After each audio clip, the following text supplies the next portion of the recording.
ಪ್ರತಾಪ್ಗೇನೋ ನೆನಪಾಗಿ car start ಮಾಡಲಿದ್ದ ನಿಶ್ಚಿತಾಳನ್ನು ತಡೀತಾ, ಏ ನಿಶ್ಚಿತ ನಿಶ್ಚಿತ, ಇರು, ನಾನು ನಿನ್ನ ಒಂದು ವಿಷಯ ಕೇಳಬೇಕು ಅಂದ. ಪ್ರತಾಪ್ ಬಾಯಿಂದ ಆ ಮಾತು ಕೇಳಿದ ತಕ್ಷಣ ನಿಶ್ಚಿತಾಳಿಗೆ ಮೈ ಜುಮ್ಮಂತು. ಈಗ ನನ್ನ ಏನು ಕೇಳೋದು ಕೊಟ್ಟಿದ್ದಾನೆ ಅಂತ ತನ್ನ ಮನಸ್ಸಲ್ಲಿ ಅಂದ್ಕೊಂಡ್ಳು. ಪ್ರತಾಪ್ ತನ್ನ ಕೈಯಲ್ಲಿದ್ದ ನಿಶ್ಚಿತಾಳ ಹ್ಯಾಂಡ್ ಬ್ಯಾಗ್ ತೋರಿಸ್ತಾ, ಇದನ್ನು ಮರ್ತ್ಬಿಟ್ಟಿದೆಯಲ್ಲ? ಹೌದು, ಏನಕ್ಕೆ ಇಷ್ಟೊಂದು ಗಾಬರಿಯಾಗಿ ಹೋಗ್ತಿದ್ಯಾ? ಸ್ವಲ್ಪ ಹೊತ್ತು ಕೂರ್ಬೋದಲ್ವಾ ಅಂದ. ನಾನು ಇಲ್ಲಿಂದ ಓಡಿ ಹೋಗ್ತಾ ಇದ್ದೀನಿ ಅಂತ ನಿನಗೆ ಹೇಗೆ ಹೇಳಿ ಪ್ರತಾಪ್? ನಾನು ಓಡಿ ಹೋಗ್ತಾ ಇದ್ದೀನಿ ಸರಿನಾ ಅಂದು ಹೊರಗಡೆ ಹೇಳಬೇಕಂದ್ಕೊಂಡಿದ್ದೆಲ್ಲ ತುಟಿಗಳವರೆಗೂ ಬಂದು ನಿಂತುಬಿಟ್ಟಿದ್ವು. ಅವಳ ತುಟಿಗಳು ನಡುಗದ್ವು. ಏನಕ್ಕ ಕಂಗಾಲಾಗ್ತಿದೆಯಾ? ಇಷ್ಟೊಂದು ಬೆವರ್ತಿದೆಯಲ್ಲ, ಯಾಕೆ ಅಂತ ಜೇಮ್ಸ್ ಬಾಂಡ್ ಥರ ಪತ್ತೆ ಹಚ್ಚಿ ಕೇಳಿದ ಪ್ರತಾಪ್. ನಿಶ್ಚಿತ ಇಲ್ಲದ ನಗುವಂತ ಅಂದ್ಕೊಳ್ತಾ, ಅದಾ, ಇವತ್ತು ಕಾಲೇಜ್ನಲ್ಲಿ ಮಿಸ್ ಕಾಲೇಜ್ ಬ್ಯೂಟಿ ಕಾಂಟೆಸ್ಟ್ ಅಂತ, ಅದಕ್ಕೆ ಮೇಕಪ್ ಮಾಡ್ಕೋಬೇಕು, ಯಾವ ನೀಲ್ ಪಾಲಿಷ್ ಹಾಕಬೇಕು, ಯಾವ ಫೇಸ್ ಪೌಡರ್ ಹಚ್ಚಬೇಕು, ಯಾವ ಪರ್ಫ್ಯೂಮ್ ಯೂಸ್ ಮಾಡಬೇಕಂತ ಯೋಚನೆ ಮಾಡ್ತಿದ್ದೆ ಅಷ್ಟೇ ಅಂತ ನಡ್ತಾ ಆನ್ಸರ್ ಮಾಡಿದ್ಲು. ನಿನ್ನ ಲ್ಯಾಂಗ್ವೇಜ್ ಯಾಕೆ ನಿಶ್ಚಿತ ಆಗಿದೆ? ಏನದದು? ಅದಾ, ಫೇಸ್ ಪೌಡರ್ ಮೇಕಪ್ ಕಿಟ್ನಲ್ಲಿ ಇರ್ತಾರೆ, ನಿನ್ಗೆ ಗೊತ್ತಿಲ್ಲ ಏನು? ಹೆಣ್ಮಕ್ಳು ರೆಡಿ ಆಗಬೇಕಾದ್ರೆ ತುಂಬ ಟೈಮ್ ತೊಗೊಳತ್ತಂತೆ. ಮತ್ತು ಸಿಗೋಣ, ಬಾಯ್ ಅಂದ್ಲು. ಆಲ್ ದಿ ಬೆಸ್ಟ್ ನಿಶ್ಚಿತ, ನೀನೇ ಗೆಲ್ತೀಯಾ? ಹಾಂ ಥ್ಯಾಂಕ್ಸ್ ಪ್ರತಾಪ್ ಅಂತ ಮೇಲ್ನೋಟಕ್ಕೆ ನಗ್ತಾ ಹೇಳಿ, ನನ್ನ ಜೀವನದ ಹೋರಾಟದಲ್ಲಿ ನಾನು ಗೆಲ್ಲಬೇಕಂತ ದೇವ್ರ ಹತ್ರ ಕೇಳ್ಕೊ ಪ್ರತಾಪ್ ಅಂತ ತನ್ನ ಮನಸ್ಸಲ್ಲಿ ಅಂದ್ಕೊಂಡ್ಲು ನಿಶ್ಚಿತ. ಹಾಗಾದರೆ ಬೇಗ ಹೋಗು, ಇನ್ಯಾಕೆ ಲೇಟ್ ಮಾಡ್ತೀಯಾ ಅಂದ ಪ್ರತಾಪ್. ಅವಳು ಹೇಳಿ ನಿಜ ಇರಬೇಕು ಅಂತ ನಂಬಿ ಆ ಮಾತಿನಿಂದ ನಿಶ್ಚಿತ ತನ್ನ ಆಲೋಚನೆಗಳಿಂದ ಹೊರಬಂದ್ಲು. ಆ ಪ್ರತಾಪ್ ಅಂತ ಹೇಳಿ ಕಾರ್ ಸ್ಟಾರ್ಟ್ ಮಾಡಿದ್ಲು. ಕಾರ್ ಜೋರಾಗಿ ಸೌಂಡ್ ಮಾಡ್ತಾ ಅವ್ರ ಮಹಲ್ ಕಡೆ ನುಗ್ತು. ನಿಶ್ಚಿತ ಆ ಕಾರ್ನಲ್ಲಿ ಹೋಗ್ತಿದ್ದ ಪ್ರತಾಪ್ ಅನುಮಾನದಿಂದ ಅವಳ ಕಾರ್ ಹೋಗ್ತಿದ್ದ ಕಡೆ ನೋಡತೊಡಗಿದ. ನಿಶ್ಚಿತ ತುಂಬ ಡಿಫ್ರೆಂಟಾಗಿ ಕಾಣಿಸ್ತಿದ್ದಾಳೆ, ಏನಾದರೂ ನಡಿಬಾರ್ದು ಘಟನೆ ನಡೆಯೋದಕ್ಕೆ ಹೊಟ್ಟಿದ್ಯಾ ಅಂತ ತನ್ನ ಮನಸ್ಸಲ್ಲಿ ಅಂದ್ಕೊಂಡ. ಚಿಚಿ, ನಾನು ಯಾಕೆ ಹಾಗೆಲ್ಲ ಯೋಚನೆ ಮಾಡ್ತಿದ್ದೀನಿ ಅಂದ್ಕೊಂಡು ತನ್ನ ತಲೆಯನ್ನು ಕೊಡವಿ, ಪ್ರತಾಪ್ ನೀನು ತುಂಬ ಜಾಸ್ತಿ ಯೋಚನೆ ಮಾಡ್ತಿದ್ಯಾ ಅನ್ಸುತ್ತೆ, ಏನೂ ಆಗಲ್ಲ ಬಿಡು ಅಂತ ತನ್ನ ಮನಸ್ಸಿಗೆ ತಾನೇ ಸಮಾಧಾನವನ್ನು ಮಾಡಿಕೊಂಡ. ನಿಶ್ಚಿತ ಮನೆಗೆ ತಲುಪಿದ ತಕ್ಷಣ ಗಬಗಬನೆ ತನ್ನ ರೂಮ್ಗೆ ಹೊರಟೋದ್ಲು. ತನ್ನ ಡ್ರಾಯರ್ನಲ್ಲಿದ್ದ ಪಾಸ್ಪೋರ್ಟ್ ತೊಗೊಂಡ್ಲು. ತನಗಿಷ್ಟವಾದ ಕೆಲವು ಬಟ್ಟೆಗಳನ್ನ ತನ್ನ ಕಾಲೇಜ್ ಬ್ಯಾಗ್ನ ಜೋಡಿಸ್ಕೊಂಡ್ಲು. ನೋಟ್ಬುಕ್ನಿಂದ ಒಂದು ಪೇಪರ್ ಹರಿದು ತನ್ನ ಅಪ್ಪ ಅಮ್ಮನಿಗೆ ಒಂದು ಲೆಟರ್ ಬರೆಯೋದಕ್ಕೆ ಸ್ಟಾರ್ಟ್ ಮಾಡಿದ್ಲು. ಲೆಟರ್ ಬರೆದು ಮುಗಿಸಿದ ಮೇಲೆ ತಾನು ರಾತ್ರಿ ಕುಡಿದಿದ್ದ ಹಾರಿನ ಗ್ಲಾಸ್ ಕೆಳಗೆ ಆ ಲೆಟರನ್ನು ಬಿಟ್ಟು ಪಕ್ಕದಲ್ಲಿಟ್ಟು ಗಟ್ಟಿಯಾಗಿ ನಿಟ್ಟಿಸಿರು ಬಿಟ್ಲು. ತನ್ನ ಬಟ್ಟೆಗಳ ಜೊತೆ ಕೆಲವು ನೋಟ್ಸ್ ಮತ್ತು ಕೆಲವು ಇಂಪಾರ್ಟೆಂಟ್ ಡಾಕ್ಯುಮೆಂಟ್ಸ್ ತನ್ನ ಬ್ಯಾಗ್ನಲ್ಲಿ ಇಟ್ಕೊಂಡ್ಲು. ತನ್ನ ಪರ್ಸ್ನಲ್ ವಸ್ತುಗಳನ್ನ ಯಾವುದನ್ನು ಆ ಬ್ಯಾಗ್ನಲ್ಲಿ ಇಟ್ಕೊಳ್ಳಿಲ್ಲ, ಯಾಕಂದರೆ ತನ್ನ ಬಾಡಿ ಗಾರ್ಡ್ಸ್ಗೆ ಅನುಮಾನ ಬರುತ್ತೆ ಅಂತ. ತಾನು ದಿನವೂ ಹಾಕೊಳ್ಳೋ ಮಾಮೂಲಿ ಡ್ರೆಸ್ಸನ್ನು ಹಾಕ್ಕೊಂಡ್ಲು. ಅವಳನ್ನ ನೋಡಿದ್ರೆ ಅವಳು ಓಡಿ ಹೋಗ್ತಿದ್ದಾಳೆ ಅಂತ ಯಾರಿಗೂ ಒಂಚೂರು ಅನುಮಾನ ಬರಲ್ಲ, ಹಾಗೆ ಮ್ಯಾನೇಜ್ ಮಾಡ್ತಿದ್ದಾಳೆ. ಯಾವುದೇ ಗಾಬರಿ ಇಲ್ಲದೆ ಮೆಲ್ಲಗೆ ಹೊರಗಡೆ ನಡ್ಕೊಂಡು ಬಂದಳು. ಅವಳನ್ನ ನೋಡಿದ ತಕ್ಷಣ ಅವಳ ಬಾಡಿ ಗಾರ್ಡ್ಸ್ ಓಡಿ ಬಂದು ಅವಳ ಹತ್ರ ನಿಂತರು. ಮೇಡಮ್ ಎಲ್ಲಿ ಹೊರಟಿದ್ದೀರಿ ಅಂತ ಬಾಡಿ ಗಾರ್ಡ್ಸ್ ಹೆಚ್ಚು ತುಂಬ ಮೃದುವಾಗಿ ಕೇಳಿದ. ನಿಶ್ಚಿತ ಒಂದು ಕ್ಷಣ ಅಲ್ಲೇ ನಿಂತು ಅವನ ಕಡೆ ತಿರುಗಿ, ನಾನು ಶಾಪಿಂಗ್ ಮಾಡಬೇಕು, ಶಾಪಿಂಗ್ ಮಾಲ್ಗೆ ಹೋಗಬೇಕು ಅಂತ ತನ್ನ ಟೆನ್ಷನು ಹೊರ ಕಾಣಿಸ್ದಾಗ ಹೇಳಿದ್ಲು. ಓಕೆ ಮೇಡಮ್, ಕಾರ್ ತರ್ತೀನಿ, ಇಲ್ಲೇ ಇರಿ ಅಂತ ಹೇಳಿ ತನ್ನ ಜೊತೆಗಿದ್ದ ಬೌನ್ಸರ್ಗಳಲ್ಲಿ ಒಬ್ಬರನ್ನ ಕಾರ್ ತರೋದು ಕಳಿಸ್ತಾ. ಮೇಡಮ್ ಯಾವ ಕಾರ್ ತರಲಿ? ಬೆಂಜ್ ಅಂತ ಆನ್ಸರ್ ಮಾಡಿದ್ಲು ನಿಶ್ಚಿತ. ಕೆಲವೇ ಕ್ಷಣಗಳಲ್ಲಿ ಕಾರ್ ಅವಳ ಮುಂದೆ ಬಂದು ನಿಂತಿತ್ತು. ಅವಳ ಕಾರಿನ ಬ್ಯಾಕ್ ಸೀಟ್ನಲ್ಲಿ ಕೂತ್ಕೊಂಡ್ಳು. ಡ್ರೈವಿಂಗ್ ಮತ್ತು ಪ್ಯಾಸೆಂಜರ್ ಸೀಟ್ನ ಸದ್ಯಕ್ಕೆ ಅವಳ ಕಾರ್ನಲ್ಲಿ ಇಬ್ಬರು ಬಾಡಿ ಗಾರ್ಡ್ಸ್ ಇದ್ದರು. ಅವಳ ಕಾರಿನ ಹಿಂದೆ ಇನ್ನೊಂದು ಕಾರ್ನಲ್ಲಿ ಇನ್ನಿಬ್ಬರು ಬಾಡಿ ಗಾರ್ಡ್ಸ್ ಆ ಕಾರನ್ನು ಫಾಲೋ ಮಾಡ್ತಿದ್ರು. ನಿಶ್ಚಿತ ಸರ್ಕಲ್ ಜೊತೆ ಶಾಪಿಂಗ್ ಮಾಲ್ ಒಳಗಡೆ ಹೋದ್ಲು. ತನ್ನ ಮುಂದೆ ತುಂಬ ಯೂಸ್ ಆಗುವಂಥ ಐಟಮ್ಸ್ ತೊಗೊಂಡ್ಲು. ಒಂದು shirt, cap, shoes, jeans pant ಕೊಂಡ್ಕೊಂಡು ಶಾಪ್ನವ್ರು ಆ ವಸ್ತುಗಳನ್ನ ನೀಟಾಗಿ ಪ್ಯಾಕ್ ಮಾಡಿಕೊಟ್ರು. ಆ ಶಾಪಿಂಗ್ ಬ್ಯಾಗ್ ತೊಗೊಂಡು ಹೊರಗೆ ಬಂದು ನಿಶ್ಚಿತ. ಯುವರಾಣಿಯವರೇ, ಆ ಬ್ಯಾಗ್ ಕೊಡಿ, ನಾನು ಇಟ್ಕೊಳ್ತೀನಿ ಅಂತ ತನ್ನ ಜೊತೆ ಬಂದಿದ್ದು ಬಾಡಿ ಗಾರ್ಡ್ ಆ ಬ್ಯಾಗ್ ತೊಗೊಳೋದಕ್ಕೆ ಹೋದ. ಅಯ್ಯೋ ಬೇಡ, ಇದನ್ನು ನಾನೇ ತೊಗೊತೀನಿ, ಅಷ್ಟೇನು ವೆಯ್ಟ್ ಇಲ್ಲ ಬಿಡು ಅಂತ ಆನ್ಸರ್ ಮಾಡಿ ನಡ್ಕೊಂಡು ಹೋಗ್ತಿದ್ಲು. ಒಂದು ವೇಳೆ ಆ ಬ್ಯಾಗ್ ಕೊಟ್ಬಿಟ್ರೆ ತನ್ನ ಪ್ಲ್ಯಾನ್ ಹೇಗೆ ವರ್ಕ್ ಆಗುತ್ತೆ, ಅದಕ್ಕೆ ಆ ಬ್ಯಾಗ್ ತನ್ನ ಬಾಡಿ ಗಾರ್ಡ್ ಕೊಡಲಿಲ್ಲ. ಹಾಗೆ ಇನ್ನು ಸ್ವಲ್ಪ ಹೊತ್ತು ಶಾಪಿಂಗ್ ಮಾಡಿ ನಾನು ರೆಸ್ಟ್ ರೂಮ್ಗೆ ಹೋಗಬೇಕು ಅಂತ ತನ್ನ ಬಾಡಿ ಗಾರ್ಡ್ಸ್ ಕೇಳಿದ್ಲು ನಿಶ್ಚಿತ. ಪ್ರೋಟೋಕಾಲ್ ಪ್ರಕಾರ ನೀವು ಎಲ್ಲಿಗೋದ್ರೂ ನಾವು ನಿಮ್ಮ ಜೊತೆ ಇರಬೇಕು ಯುವರಾಣಿ ಅಂದ ಬಾಡಿ ಗಾರ್ಡ್ ಸೆಟ್. ತನ್ನ ಎಮೋಷನ್ಸ್ ಯಾವುದನ್ನು ಹೊರಗೆ ತೋರಿಸ್ದೆ ಹಾಗೆ ನಡ್ಕೊಂಡು ಹೋದ್ಲು. ಸ್ವಲ್ಪ ದೂರ ನಡೆದ ಮೇಲೆ ಲೇಡೀಸ್ ರೆಸ್ಟ್ ರೂಮ್ ಬಂತು. ಅಣ್ಣ, ಇದು ಲೇಡೀಸ್ ರೆಸ್ಟ್ ರೂಮ್, ಇಲ್ಲೇ ಇರಿ, ತುಂಬ ಒಳಗಡೆ ಬಂದರೆ ಚೆನ್ನಾಗಿರಲ್ಲ ಅಂತ ಹೇಳಿ ಒಂಥರ ಅವ್ರನ್ನ ನೋಡಿದ್ಲು ನಿಶ್ಚಿತ. ನೀವು ಬರೋವರೆಗೂ ಇಲ್ಲೇ ಇರ್ತೀನಿ ಮಹಾರಾಣಿಯವರೇ, ಸ್ವಲ್ಪ ಆ ಕಡೆ ನಿಂತ್ಕೊಳ್ಳಿ ಅಣ್ಣ, ಬರೋ ಹೆಣ್ಮಕ್ಳಿಗೆ ಪ್ರಾಬ್ಲಮ್ ಆಗಲ್ಲ. ಸರಿ ಯುವರಾಣಿಯವರೇ. ಆ ರೆಸ್ಟ್ ರೂಮ್ ಹತ್ರ ಸಿಕ್ಕಾಪಟ್ಟೆ ಜನ ಇದ್ದರು. ನಿಶ್ಚಿತಾಗಿ ಬೇಕಿದ್ದು ಅದೇ, ಒಳಗಡೆ ಹೋಗ್ತಾನೆ ಬಾಡಿ ಗಾರ್ಡ್ಸ್ ಎಷ್ಟು ದೂರದಲ್ಲಿದ್ದಾರೆ ಅಂತ ವಾಪಸ್ ತಿರುಗಿ ನೋಡಿಕೊಂಡ್ಲು. ಅವ್ರು ಎಲ್ಲಿದ್ದಾರೆ ಅಂತ ಕನ್ಫರ್ಮ್ ಮಾಡ್ಕೊಂಡು ಒಳಗಡೆ ಇದ್ದ ಒಂದು ಕೋಣೆ ಒಳಗೆ ಹೋಗಿ ಡೋರ್ ಲಾಕ್ ಮಾಡಿಕೊಂಡ್ಲು. ತಾನು ಸದ್ಯಕ್ಕೆ ಹಾಕೊಂಡಿದ್ದ ಡ್ರೆಸ್ ಬಿಚ್ಚಿಬಿಟ್ಲು. ಬ್ಯಾಗ್ನಿಂದ plain white shirt, jeans pant ತೊಗೊಂಡು ಹಾಕ್ಕೊಂಡ್ಲು. ತನ್ನ ಕೂದಲನ್ನು ಗಟ್ಟಿಯಾಗಿ ಹಿಂದೆ ಕಟ್ಟಿ ಮುಡಿ ಹಾಕಿದ್ಲು. ಹಣೆಯಲ್ಲಿದ್ದ ಬೊಟ್ಟನ್ನು ತೆಗೆದು ಕ್ಯಾಪ್ ಹಾಕ್ಕೊಂಡ್ಲು. ಹಚ್ಚ ಹುಡುಗನ ಥರ ರೆಡಿ ಆದ್ಲು. ಅದು ಅಲ್ಲದೆ ಅವಳು ಸ್ಲಿಮ್ ಪರ್ಸ್ನಾಲಿಟಿ ಆಗಿದ್ದರಿಂದ ಈಗ ಅವಳನ್ನ ಗೊತ್ತು ಹಿಡಿಯೋದು ತುಂಬ ಕಷ್ಟ ಇತ್ತು. ತಾನು ಬಿಚ್ಚಿದ ಡ್ರೆಸ್ಸನ್ನು ತಾನು ತಂದಿದ್ದ ಬ್ಯಾಗ್ನಲ್ಲಿ ಪ್ಯಾಕ್ ಮಾಡಿ ಡಸ್ಟ್ಬಿನ್ ಒಳಗೆ ಹಾಕಿದ್ಲು. ತನ್ನ ಸ್ಕೂಲ್ ಬ್ಯಾಗನ್ನು ಅಲ್ಲೇ ಡಂಪ್ ಮಾಡಿದ್ಲು. ಶಾಪಿಂಗ್ ಮಾಲ್ನಲ್ಲಿ ಕೊಂಡ್ಕೊಂಡು ಬ್ಯಾಗ್ ತನ್ನ ವಸ್ತುಗಳನ್ನ ಶಿಫ್ಟ್ ಮಾಡಿಕೊಂಡ್ಲು. ಶೂಸ್ ಬಿಚ್ಚಿ ರಬ್ಬರ್ ಚಪ್ಪಲ್ ಹಾಕ್ಕೊಂಡ್ಳು. ತನ್ನ ಬ್ಯಾಗ್ನಲ್ಲಿದ್ದ ಫೇಸ್ ಮಾಸ್ಕನ್ನು ಮುಖಕ್ಕೆ ಸಿಕ್ಕಿಸ್ಕೊಂಡ್ಳು. ಒಂದ್ಸಲ ವಾಪಸ್ ಕನ್ನಡಿ ಎತ್ತ ನೋಡಿಕೊಂಡ್ಳು. ಅವಳಿಗೆ ಅವಳ ರೂಪಾನೇ ಗುರ್ತು ಸಿಗದಾಗಿತ್ತು. ತಲೆ ತಗ್ಗಿಸ್ಕೊಂಡು ಕಾನ್ಫಿಡೆಂಟಾಗಿ ಹೊರಗಡೆ ಹೊರಟೋದ್ಲು. ಅವಳನ್ನು ಅವಳ ಬಾಡಿ ಗಾರ್ಡ್ಸ್ ಕೂಡ ಗುರ್ತು ಹಿಡಿಯಲಿಲ್ಲ. ಅವ್ರ ಎದುರಿಗೆ ನೋಡ್ಕೊಂಡು ಹೊರಟೋದ್ಲು. ಹೇಗೆ ಗುರ್ತು ಹಿಡಿಯೋದಕ್ಕೆ ಸಾಧ್ಯ? ಅವಳು ನಡೆಯೋ ಸ್ಟೈಲ್ ಕೂಡ ಚೇಂಜ್ ಮಾಡಿದ್ಲಲ್ವ. ಅವರ ರೆಸ್ಟ್ ರೂಮ್ ಹತ್ರವೇ ಕಾಯ್ತಾ ನಿಂತುಬಿಟ್ರು. ನಿಶ್ಚಿತ 5th ಫ್ಲೋರ್ ಲಿಫ್ಟ್ ಹತ್ತಿದ್ಲು. ಬಾಡಿ ಗಾರ್ಡ್ಸ್ ತನ್ನ ಕಡೆ ಏನಾದರೂ ನೋಡ್ತಿದ್ದಾರಾ ಅಂತ ಒಂದು ಸಲ ನೋಡಿದ್ಲು. ಅವ್ರ ರೆಸ್ಟ್ ರೂಮ್ ಕಡೆ ನೋಡ್ತಿದ್ರು. ಅವ್ರಿಗೆ ಗೊತ್ತಿಲ್ಲ ಅಲ್ವಾ ಇನ್ನು ಕೇವಲ 2 ಗಂಟೆಗಳಲ್ಲಿ ಅವಳು ಜೈಪುರ ಬಿಟ್ಟು ಹೊರಟು ಹೋಗ್ತಿದ್ದಾಳೆ ಅಂತ. ಮಾಲ್ ಗ್ರೌಂಡ್ ಫ್ಲೋರ್ಗೆ ತಲುಪಿ ಬ್ಯಾಂಕಿಗೆ ಹೋಗೋದು ಕ್ಯಾಬ್ ಬುಕ್ ಮಾಡಿದ್ಲು. ಕ್ಯಾಬ್ ಬಂದ ತಕ್ಷಣ ಅದ್ರಲ್ಲಿ ಕೂತ್ಕೊಂಡು ಬ್ಯಾಂಕನ್ನು ತಲುಪಿದ್ಲು. ತಾನು VIP ಆಗಿದ್ದರಿಂದ ಅವಳ ಕೆಲಸ ತುಂಬ ಈಸಿಯಾಗಿ ಮುಗಿದು ಹೋಯಿತು. ಸ್ವಲ್ಪ ಕ್ಯಾಶ್ ಕೈಯಲ್ಲಿ ಖರ್ಚಿಗೆ ಇಟ್ಕೊಂಡ್ಲು. ಇನ್ನು ಸ್ವಲ್ಪ ಕ್ಯಾಶ್ ತನ್ನ ಆ್ಯಪ್ಶೋರ್ ಅಕೌಂಟ್ನ ಡೆಪಾಸಿಟ್ ಮಾಡಿಕೊಂಡ್ಲು. ಆ ಕೆಲಸ ಪೂರ್ತಿಯಾಗಿ 20 ನಿಮಿಷದಲ್ಲಿ ಮುಗಿಸ್ಕೊಂಡ್ಲು. ತಕ್ಷಣ ಬ್ಯಾಂಕ್ನಿಂದ ಹೊರಗೆ ಬಂದು ಇನ್ನೊಂದು ಕ್ಯಾಬ್ ಬುಕ್ ಮಾಡ್ಕೊಂಡು ನೇರವಾಗಿ ಏರ್ಪೋರ್ಟ್ ತಲುಪಿದ್ಲು. ತಾನು ಊರು ಮಾತ್ರ ಅಲ್ಲ, ದೇಶನೇ ದಾಟಿ ಹೋಗ್ಬೇಕು ಅಂದ್ಕೊಂಡಿದ್ಲು. ಹೌದು, ತೈವಾನ್ಗೆ ಹೋಗ್ಬೇಕಂತ ಡಿಸೈಡ್ ಮಾಡಿದ್ಲು. ಇದು ಹೀಗಿರಲಿ, ಮತ್ತು ಈಗ ಶಾಪಿಂಗ್ ಮಾಲ್ ಹತ್ರ ಪರಿಸ್ಥಿತಿ ಏನಾಗಿದೆ ಅಂತ ನೋಡೋಣ. ನಿಶ್ಚಿತ ಬಾಡಿ ಗಾರ್ಡ್ಸ್ ಆ ಲೇಡೀಸ್ ವಾಶ್ರೂಮ್ ಹತ್ರ ಓಡಾಡ್ತಿದ್ದಾರೆ. ಎಷ್ಟು ಹೊತ್ತಾದರೂ ಅವಳು ಹೊರಗೆ ಬರ್ತಾನೆ ಇಲ್ಲ. ಹಾಗೆ ಅವ್ರು ಸುಮಾರು 3 ಗಂಟೆ ವೆಯ್ಟ್ ಮಾಡಿದ್ರು. ಆ ಬಾಡಿ ಗಾರ್ಡ್ಸ್ ಹೆಡ್ಗೆ ಕೋಪ ಬಂತು. ಆ ಕೋಪ ಮತ್ತು ಅನುಮಾನದಿಂದ ಅವನು ಹೀಗೆ ಮಾತಾಡ್ದ. ಏನಿದು ಯುವರಾಣಿಯವರು ಒಳಗಡೆ ಹೋಗಿ 3 ಗಂಟೆ ಆಯಿತು, ಇನ್ನೂ ಹೊರಗೆ ಬರದೇ ಇರೋದು ನಂಗೆ ವಿಚಿತ್ರ ಅನ್ನಿಸ್ತಿದೆ. ಹಾಗಾದರೆ ಒಂದು ಕೆಲಸ ಮಾಡೋಣ, ಹೆಣ್ಮಕ್ಳು ಯಾರು ಒಳಗಡೆ ಹೋಗೋದಾಗೆ ಸ್ಟಾಪ್ ಮಾಡಿ, ನಾವು ಒಳಗಡೆ ಹೋಗಿ ಚೆಕ್ ಮಾಡೋಣ ಅಂದ ಇನ್ನೊಬ್ಬ. ಅವ್ರು ಅಂದ್ಕೊಂಡು ಹಾಗೆ ಇಬ್ಬರು ಅಲ್ಲಿಗೆ ಬರೋರನ್ನ ತಡೆದು ಒಳಗಡೆ ಇದ್ದವ್ರನ್ನ ಹೊರಗೆ ಕಳಿಸಿ ಇನ್ಯಾರು ಬರೆದು ಹಾಗೆ ಮಾಡಿ ರೆಸ್ಟೋರೆಂಟ್ ಮೇಲೆ ಹುಡುಕಿ ಎಲ್ಲರೂ ಮುಖ ನೋಡಿಕೊಂಡ್ರು. ಅವ್ರು ಆಶ್ಚರ್ಯಚಕಿತರಾದರು. ಕೇವಲ ಯುವರಾಣಿ ಅವತ್ತು ಹಾಕ್ಕೊಂಡಿದ್ದ ಡ್ರೆಸ್ ಮಾತ್ರ ಸಿಕ್ತವರಿಗೆ. ಯುವರಾಣಿ ಮಾಯವಾಗಿದ್ದಾರೆ ಅಂದೊಬ್ಬ ಬಾಡಿ ಗಾರ್ಡ್. ಏನು ಹೇಳ್ತಿದ್ಯಾ ನೀನು ಅಂತ ಎರಡನೇವನು. ಹೌದು ಯುವರಾಣಿ ಎಲ್ಲೂ ಇಲ್ಲ, ಮಾಯವಾಗಿದ್ದಾರೆ ಅಂತ ರಿಪೋರ್ಟ್ ಮಾಡಿದ ಮೊದಲನೇ ಬಾಡಿ ಗಾರ್ಡ್. ಪೂರ್ತಿ ರೆಸ್ಟ್ ರೂಮ್ ಹುಡುಕಿದಾಗ ನಮಗೆ ಈ ಡ್ರೆಸ್ ಸಿಕ್ತು ಅಂತ ಹೇಳಿ ಡಸ್ಟ್ಬಿನ್ನಲ್ಲಿ ಅವಳ ಡ್ರೆಸ್ ಶೂಸ್ ತೋರಿಸಿದ್ರು. ಶಟ್, ಬನ್ನಿ, ಅವಳು ಇಲ್ಲೇ ಶಾಪಿಂಗ್ ಮಾಲಲ್ಲಿ ಇರಬೇಕು, CC ಕ್ಯಾಮ್ರಾದಲ್ಲಿ ಅವ್ರು ಎಲ್ಲಿಗೆ ಹೋಗಿದ್ದಾರೆ ಅಂತ ರೆಕಾರ್ಡ್ ಆಗಿರುತ್ತೆ ಅಂದವರು ಸೆಕ್ಯೂರಿಟಿ ಹೆಡ್. ಆ ಮಾತು ಅವರು ಹೇಳಿದ್ದೋ ಇಲ್ವೋ 4 ಜನ 4 ದಿಕ್ಕಿಗೆ ಹುಡುಕೋದು ಕೊಟ್ಟೋದ್ರು. ಮಾಲ್ ಪೂರ್ತಿ ಹುಡುಕಿದ್ರು. ಯುವರಾಣಿ ನಿಶ್ಚಿತ ಎಲ್ಲೂ ಕಾಣಿಸ್ತಿಲ್ಲ. ಈ 4 ಜನ ಬಾಡಿ ಗಾರ್ಡ್ಸ್ ಅವಳಿಗೆ ಪ್ರೊಟೆಕ್ಷನ್ ಆಗಿ ಕಳೆದ 8 ವರ್ಷಗಳಿಂದ ಕೆಲಸ ಮಾಡ್ತಿದ್ದಾರೆ. ಈ 8 ವರ್ಷಗಳಲ್ಲಿ ಎಂದೂ ನಡೆಯೋದು ಘಟನೆ ಇವತ್ತು ನಡೆದು ಹೋಗಿದೆ. ಯುವರಾಣಿ ಇವರ ಕಣ್ತಪ್ಪಿಸೋಡು ಹೋಗಿದ್ದಾಳ ಅಥವಾ ಯಾರಾದರೂ ಅವನ್ನ ಕಿಡ್ನಾಪ್ ಮಾಡಿದಾರ ಅನ್ನೋ ಡೌಟ್ ಅವ್ರಿಗೆ ಬಂತು.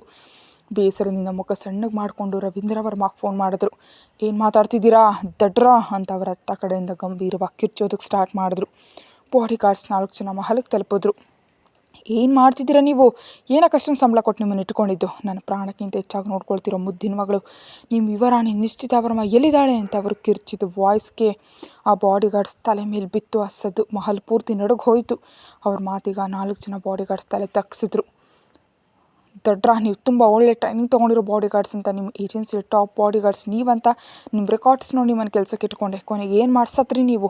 ನಿಮ್ಮನ್ನು ಕೆಲಸಕ್ಕೆ ಇಟ್ಕೊಂಡಿದ್ದು ಎಷ್ಟು ದೊಡ್ಡ ತಪ್ಪು ಅಂತ ನನಗೆ ಈಗ ಅರ್ಥ ಆಗ್ತಿದೆ. ನಾನು ಎಷ್ಟು ದೊಡ್ಡ ತಪ್ಪು ಮಾಡಿದೆ ಅಂತ ನನಗೆ ಈಗ ಗೊತ್ತಾಗ್ತಿದೆ. ಸಾರಿ ಸರ್, ಸಾರಿ. ನಾವು ಯುವರಾಣಿ ಮೇಲೆ ಕಣ್ಣಿಟ್ಟಿದ್ವು. ಅವರು ರೆಸ್ಟ್ ರೂಮಿಂದ ಹೊರಗೆ ಬರಲೇ ಇಲ್ಲ. ಆಮೇಲೆ ಒಳಗಡೆ ಹೋಗಿ ಚೆಕ್ ಮಾಡಿದ್ರೆ ಈ ಡ್ರೆಸ್ಗಳು ಶೂಸ್ ನಮಗೆ ಸಿಕ್ಕವು ಅಂತ ಹೇಳ್ದ. ಮಗಳೇ ನಿಶ್ಚಿತ ಅಂತ ರವೀಂದ್ರ ವರ್ಮ ಕುಸಿದು ಬಿದ್ದರು. 4 ಜನ ಕೆಲಸದವ್ರು ಬಂದವ್ರು ಕೆಳಗೆ ಬೀಳಿದು ಗಟ್ಟಿಯಾಗಿ ಹಿಡ್ಕೊಂಡ್ರು. ನಿಶ್ಚಿತ ಎಷ್ಟು ಹೊತ್ತು ವೆಯ್ಟ್ ಮಾಡಿದ್ರು ಮನೆಗೆ ಬರಲೇ ಇಲ್ಲ. ಅವಳು ಫೋನ್ ಟ್ರೈ ಮಾಡಿದ್ರೆ ಕನೆಕ್ಟ್ ಆಗ್ತಿಲ್ಲ. ದಮಯಂತಿಗೆ ಲೋ BP ಆಗಿಬಿಡ್ತು. ಕಣ್ಣು ತಿರುಗಿ ಬಿದ್ದು ಹೋದ್ಲು. ಮುಖದ ಮೇಲೆ ನೀರು ಚಿಮುಕಿಸಿ ಅವಳನ್ನ ಎಬ್ಬಿಸಬೇಕಾಯಿತು. ಅವಳ ಮನಸ್ಸಿನಲ್ಲಿ ಬೇರೆ ಬೇರೆ ಥರದ ಆಲೋಚನೆಗಳು ಅವಳನ್ನ ಸುತ್ತುವರೆದು. ತನ್ನ ಮಗಳು ನಿಶ್ಚಿತಾಳ ಆಲೋಚನೆಗಳಲ್ಲಿ ಅವಳು ಮುಳುಗು ಒದ್ದಾಡ್ತಿದ್ದಾಳೆ. 8 ವರ್ಷಗಳಿಂದ ನಿಶ್ಚಿತಾಳ ಕಿಡ್ನಾಪ್ ಮಾಡಿದ್ರು. ಈಗಲೂ ಹಾಗೆ ಆಯ್ತಾ?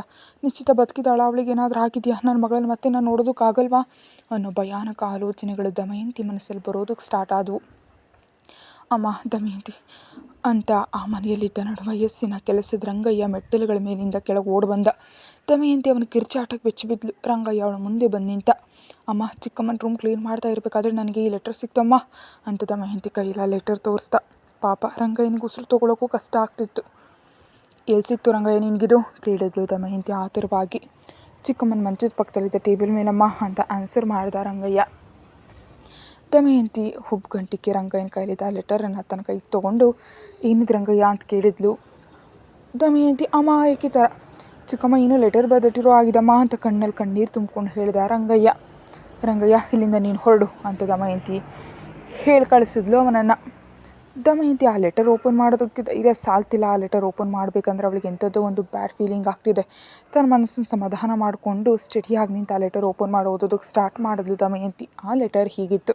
ಅಮ್ಮ, ಅಪ್ಪ, ಸಾರಿ, ನನಗಿಷ್ಟ ಇಲ್ಲದ ಮದುವೆ ಮಾಡೋದಕ್ಕೆ ಹೊರಟಿದ್ದೀರಾ ಅಂತ ಗೊತ್ತಾಗಿ ನಾನು ಹೊರಟೋಗ್ತಿದ್ದೀನಿ. ನನಗಿದಲ್ಲದೆ ಎರಡನೇ ದಾರಿ ಕಾಣಿಸ್ತಿಲ್ಲ. ಅಪ್ಪನಿಗೆ ನಾನು ಬಿಸ್ನೆಸ್ ಮಾಡೋ ಒಂದು ವಸ್ತು ಅಷ್ಟೇ, ಇನ್ಯಾರೂ ಅಲ್ಲ. ಅವರ ಸ್ವಾರ್ಥಕ್ಕೋಸ್ಕರ ನನ್ನ ಜೀವನ ಬಲಿ ಕೊಡೋದಕ್ಕಾಗಲ್ಲ. ನನಗೆ ನನ್ನ ಫ್ರೀಡಮ್ ಬೇಕಮ್ಮ, ನನ್ನ ಲೈಫ್ ಹೇಗಿರಬೇಕಂತ ನಾನೇ ಡಿಸೈಡ್ ಮಾಡ್ತೀನಿ, ಇರ್ತೀನಿ, ಸಾರಿ ಬಾಯ್ ಅಂತಿತ್ತು. ಅದನ್ನು ಓದಿದ ದಮಯಂತಿ ಅಲ್ಲೇ ಕುಸಿದು ಬಿದ್ಲು. ದಮಯಂತಿ ನೋಡಿದ ರವೀಂದ್ರ ಅವಳ ಕೈಲಿ ತಾಲಿಟ ಕಿತ್ಕೊಂಡು ಪೂರ್ತಿಯಾಗಿ ಓದಿದ್ರು. ನಿಶ್ಚಿತ, ನಿನ್ನ ಕೆಲಸ ಹೀಗಿದೆ, ಏನು ಮಾಡ್ತೀನಿ ನೋಡಂತ ಕೋಪದಿಂದ ರವೀಂದ್ರ ಹೋಗ್ತಾ ತಕ್ಷಣ ತನ್ನ ಮ್ಯಾನೇಜರ್ಗೆ ಫೋನ್ ಮಾಡ್ದ. ಅತ್ತ ಕಡೆಯಿಂದ ಆ ಮ್ಯಾನೇಜರ್ ಫೋನ್ ಎತ್ತಿದ ತಕ್ಷಣ ರವೀಂದ್ರ ಮಾತಾಡ್ತಾ, ನಿಶ್ಚಿತಾಳೆ ಎಲ್ಲ ಬ್ಯಾಂಕ್ ಅಕೌಂಟ್ಸ್ ಕ್ಲೋಸ್ ಮಾಡಿ ಒಂದೇ ಏಟಿಗೆ ದಾರಿಗೆ ಬರ್ತಾಳೆ ಅಂತ ತನ್ನ ಆರ್ಡರ್ ಪಾಸ್ ಮಾಡ್ದ. ಆ ಮಾತು ಕೇಳಿದ ದಮಯಂತಿ ತಕ್ಷಣ ಎದ್ದು ನಿಂತಲು. ರವೀಂದ್ರ ಅವ್ರನ್ನ ನೋಡ್ಕೊಂಡು ಕೆಂಪು ಮಾಡಿದ್ಲು. ಅವಳು ನೋಡಿದ ನೋಟಕ್ಕೆ ರವೀಂದ್ರ ಶಾಕ್ ಆದರೂ 4 ಹೆಜ್ಜೆ ಅವರ ಮುಂದೆ ನಡ್ಕೊಂಡು ಬಂದು ಇನ್ನು ಗಂಡ ಅಂತಲೂ ನೋಡಿದೆ ಕೆನ್ನಾಗಿ ಬಾರಿಸಿದ್ಲು ಅವಳು.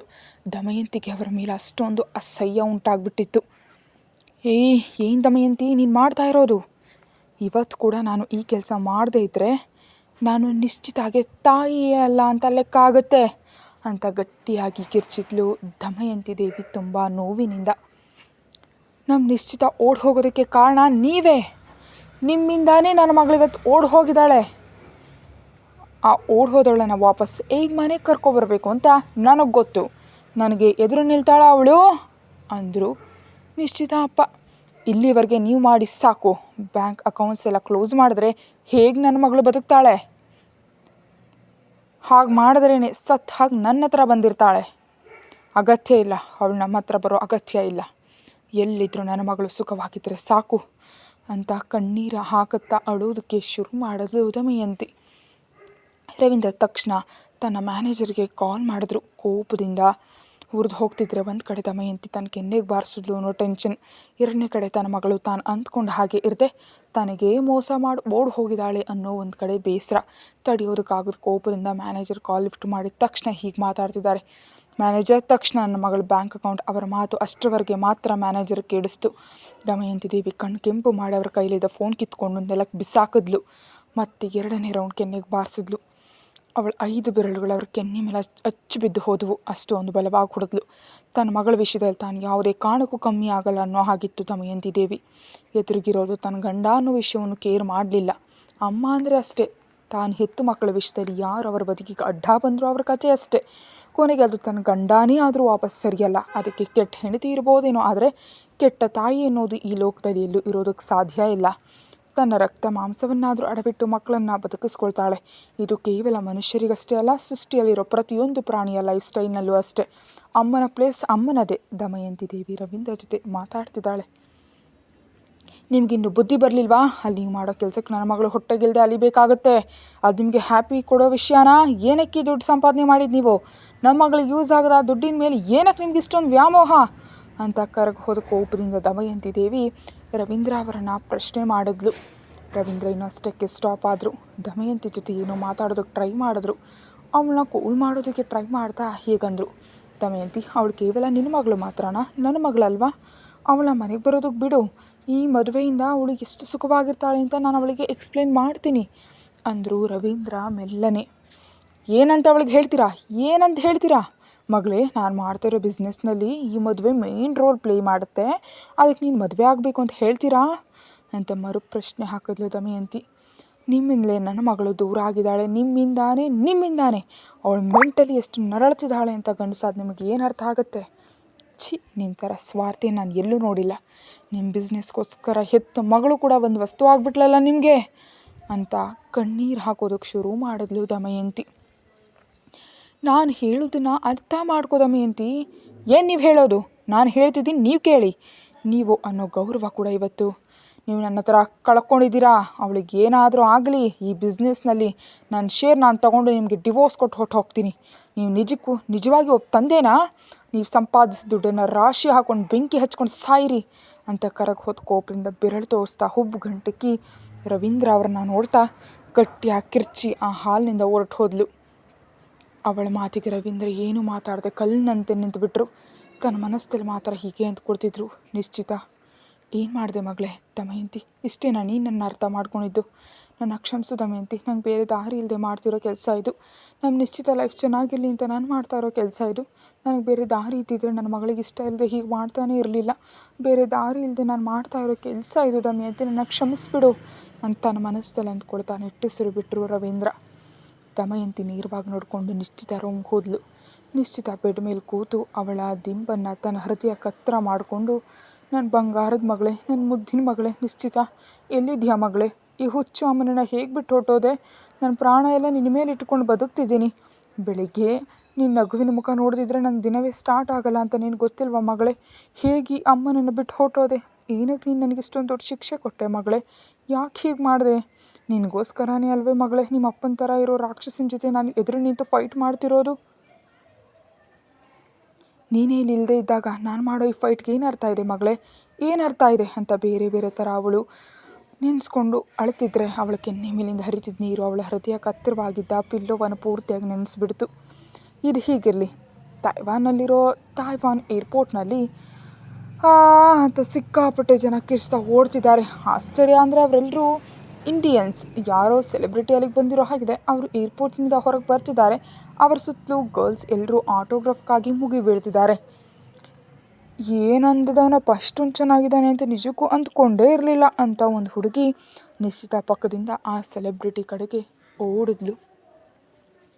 ಎಲ್ಲರೂ ತಮ್ಮ ಫೋನ್ಸ್ ತೊಗೊಂಡು ಅವ್ರ ಜೊತೆ ಸೆಲ್ಫಿ ತೊಗೊಳೋದಕ್ಕೆ ರೆಡಿಯಾಗಿದ್ದಾರೆ. ಅವರು 6 ಅಡಿ ಎತ್ತರದ ವ್ಯಕ್ತಿ, ಕಪ್ಪನೆ ಕಣ್ಣುಗಳು, ದಟ್ಟವಾದ ಕಪ್ಪು ಕೂದಲು, ದಟ್ಟವಾದ ಹುಬ್ಬುಗಳು, ಅಗಲವಾದ ಹಣೆ, ಶಾರ್ಪ್ ಆಗಿರೋ ಮೂಗು, ಅವ್ರ ಕೆಂಪು ತುಟಿಗಳ ಮೇಲಿರೋ ನಗು ಇಂಥ ಹುಡುಗಿಯನ್ನಾದರೂ ಫ್ಲ್ಯಾಟ್ ಮಾಡುತ್ತೆ. ಬ್ಲೂ ಕಲರ್ ಬೇಸನ್ನಲ್ಲಿ ಮಿನುಗ್ತಾ ಇದ್ದಾರೆ ಅವರು. Vikrant sir, hearty Congress sir, ನಿಮ್ಮ ಸಿನಿಮಾಗಳನ್ನ ನಾವು ಇಲ್ಲಿ ಹುಚ್ಚಿರ ಥರ ನೋಡ್ತೀವಿ ಸರ್. ತೈವಾನಲ್ಲಿ ನಿಮ್ಮ ಫ್ಯಾನ್ಸ್ ಅಸೋಸಿಯೇಷನ್ ಪ್ರೆಸಿಡೆಂಟ್ ನಾನು ಅಂದು ಒಂದು ಹುಡುಗಿ ಮಾತಾಡ್ತಾ ಅವ್ರ ಪಕ್ಕ ನಿಂತು ಸೆಲ್ಫಿ ತಗೊಂಡ್ಲು. ವಿಕ್ರಾಂತ್ ಸಿಂಗ್ ಒಬ್ಬ ಸಿನಿಮಾ ಆ್ಯಕ್ಟರ್, ಸರಿಯಾಗಿ 25 ವರ್ಷ ಇರ್ಬೋದು. ಅಮ್ಮ ಪಂಜಾಬಿ, ಅಪ್ಪ ಕನ್ನಡದವರು. ವಿಕ್ರಾಂತ್ ಅಮ್ಮನನ್ನು ನೋಡಿ ಪ್ರೀತಿಸಿ ಮದುವೆ ಆಗಿದ್ರು ಅವರಪ್ಪ. ಅವರಿಬ್ಬರ ಮಗನೇ ವಿಕ್ರಾಂತ್ ಸಿಂಗ್. ಸ್ವತಃ ಬಿಸ್ನೆಸ್ ಮಾಡೋ ಫ್ಯಾಮಿಲಿ ಅವರದ್ದು. ವಿಕ್ರಾಂತ್ ಅವರಪ್ಪ ವೆಂಕಟೇಶ್ವರ್ ಮಿಲ್ ಸ್ಟಾರ್ಟ್ ಮಾಡಿದರು. ವಿಕ್ರಾಂತ್ಗೆ ಅದು ಇಷ್ಟ ಇಲ್ಲದೆ ಆ್ಯಕ್ಟಿಂಗ್ ಚೂಸ್ ಮಾಡಿ ದೊಡ್ಡ ಹೀರೋ ಆಗಿದ್ದಾನಷ್ಟೇ. ಸರ್, ನೀವು ಹೀರೋ ಆಗಿ ಮಾಡಿರೋಂತಹ ನಾ ಪ್ರೇಮ ಮೂವಿ ನಂಗೆ ತುಂಬ ಇಷ್ಟ ಆಯಿತು ಸರ್. ಅದರಲ್ಲಿ ನೀವು ರಾತೋಡಕ್ಕೆ ಸೂಪರ್ ಎಕ್ಸ್ಪ್ರೆಷನ್ ಕೊಟ್ಟಿದ್ದೀರಿ. ನಿಮ್ಮ ಜೊತೆ ಪೇರಾಗಿರೋ ಪುಷ್ಪಮಯಿ ಅಂತೂ ಸೂಪರ್ ಸರ್ ಅಂತ ಹೇಳ್ತಾ ವಿಕ್ರಾಂತ್ ಜೊತೆ ಸೆಲ್ಫಿ ತಗೊಂಡ್ಲು ಇನ್ನೊಂದು ಹುಡುಗಿ. ಸರ್, ನೀವು ಆ್ಯಕ್ಟ್ ಮಾಡಿರೋ ಆ horror story kiss of the devil ಅಂತೂ ಅದ್ಭುತ ಸರ್. ಆ ಟ್ವಿಸ್ಟ್ ಅಂತೂ ಮೈಂಡ್ ಬ್ಲೋಯಿಂಗ್ ಸರ್. ವಿದ್ಯಾಧರ ರಾಜನಾಗಿ ನೀವು ಕರೆಕ್ಟಾಗಿ ಸೆಟ್ ಆಗಿದ್ದೀರಾ ಸರ್. Super sir, super. ನಿಮ್ಮನ್ನು ಇಲ್ಲಿ ಮೀಟ್ ಮಾಡಿ ನಂಗೆ ತುಂಬ ಹ್ಯಾಪಿ ಆಗಿದೆ ಅಂತ ಹೇಳ್ತಾ ಇನ್ನೊಂದು ಹುಡುಗಿ ವಿಕ್ರಾಂತ್ ಕೆನ್ನೆ ಗಿಲ್ಲಿದ್ಲು. ನೀವು ಒಬ್ಬ ತಂದೆಯಾಗಿ ಮಾಡಿರೋ ರೋಲ್ ಯಾವತ್ತೂ ನೆನಪಿರುತ್ತೆ ಸರ್ ಅಂತ ಇನ್ನೊಂದು ಹುಡುಗಿ ಅವ್ರನ್ನ ಗಟ್ಟಿಯಾಗಿ ಮಾಡಿಕೊಂಡ್ಲು. ಮಿಸ್ ಸ್ವಲ್ಪ ಇರಿ, ನಂಗೆ ತುಂಬ ಕೆಲಸ ಇದೆ, ಯಾವುದೋ ಟೂರ್ ಪ್ರೋಗ್ರಾಮ್ಗಾಗಿ ಹೀಗೆ ಬಂದಿದ್ದೀನಿ, ಪ್ಲೀಸ್ ನನ್ನ ಕ್ಷಮಿಸಿ ಅಂತ ನನ್ನ ಕೈ ತೋರಿಸ್ತಾ ಚೆಕ್ಔಟ್ ಪಾಯಿಂಟ್ನಿಂದ ಹೊರಗೆ ನಡೀತಾ ಇದ್ದಾನೆ ವಿಕ್ರಾಂತ್. ಪ್ರಿನ್ಸ್ ವಿಕ್ರಾಂತ್, ಇಂಡಸ್ಟ್ರಿಯಲ್ ಇದೆ ಅಲ್ವಾ ನಿಮ್ಮ ಹೆಸರು ಅಂತ ಇನ್ನೊಂದು ಹುಡುಗಿ ಅವರ ಹತ್ರ ಬಂದಳು.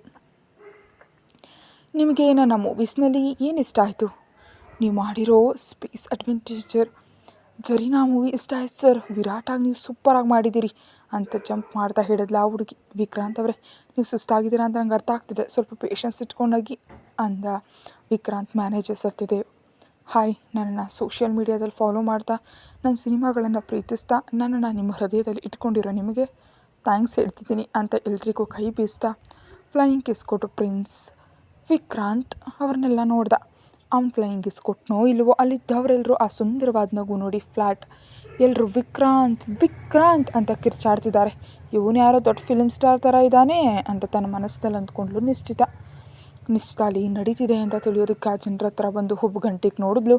ಕೊನೆಗೆ ನೋಡಿದ್ರೆ ಒಬ್ಬ ಹ್ಯಾಂಡ್ಸಮ್ ಹುಡುಗ ಕಾರ ತೋಟೋಗ್ತಿದ್ದಾನೆ. ಈ ಸಣ್ಣ ವಿಷಯಕ್ಕೆ ಇವರೆಲ್ಲರೂ ಇಷ್ಟೊಂದು ಒದಾಡ್ತಿದ್ದಾರಾ? ಕನಿಷ್ಠ ಇವರೆಲ್ಲ ಅವನಿಗೆ ಒಬ್ಬರ ಮುಖ ಕೂಡ ಗೊತ್ತಿರಲ್ಲ.